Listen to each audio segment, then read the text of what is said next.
সেদিন বাড়িতে চিকেন বিরিয়ানি বানিয়েছিলাম, সেই রেসিপিটাই শেয়ার করতে এলাম। বিরিয়ানি মশলা আমি বাড়িতেই বানিয়ে নিয়েছি। ওদিকে আদা পেঁয়াজ রসুন সব রেডি করে রেখেছি, পেঁয়াজ কুচিয়ে নিয়েছি, আদা আর রসুনের পেস্ট বানিয়ে নিয়েছি। এরপর আলুগুলো লাল লাল করে ভেজে চিকেনটা কষাতে দিলাম।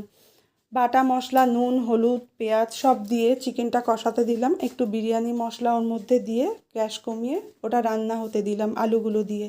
ওদিকে দেখছি ভাতও হয়ে গেছে, যেটা আমি 80% সেদ্ধ করেছি, আর চিকেনও রেডি হয়ে গেছে।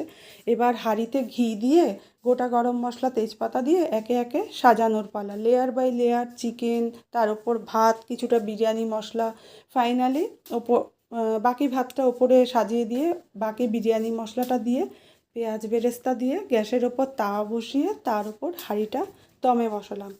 এর মধ্যে মনে পড়লো আমি তো কেওড়া জল গোলাপ জল মিঠা আতর দিতেই ভুলে গেছি, তখন আবার ঢাকনাটা তুলে ওই 3টে জিনিস মিশিয়ে আরও 5 মিনিট ঢাকা দিয়ে রাখলাম।